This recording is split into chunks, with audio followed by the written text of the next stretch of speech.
อ่าเปิดออกมาฟ้าโตอย่างงามเลยพี่น้องเนาะซื้อซ่อง YouTube บ่าวแสนบ้านเฮาเนาะ100,000ผู้ติดตามพี่น้อง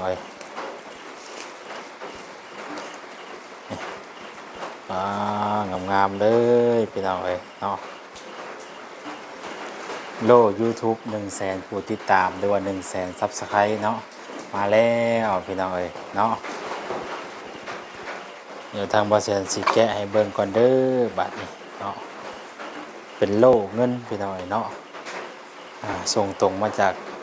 ต่างประเทศแต่ว่าบริษัท YouTube เนาะนี่ก็จะเป็นแนวรองเนาะนิ่มๆบ่ให้กันกระแทกหรือว่าบ่ให้มันบุบเนาะเปิดออกมาก็มีคีย์การ์ดพี่น้องเนาะ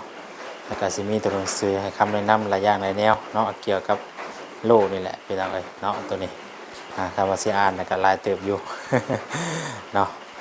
เดี๋ยวเข้ามาเบิ่งโล่กันเลยพี่น้องนี่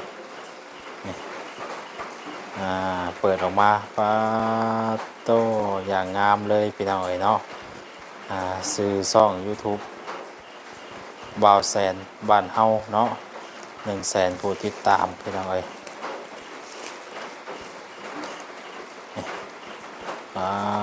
งามๆเล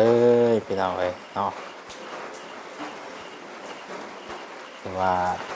โดนพอสมควรเนาะเพื่อสิได้โล่ตัวนี้พี่น้อง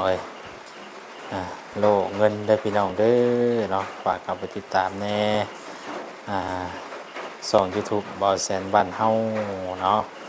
ดีใจหลายพี่น้องไล่โล่ได้เด้อขอบคุณ FC ทุกท่านทุกคนที่เข้ามาติดตามเนาะ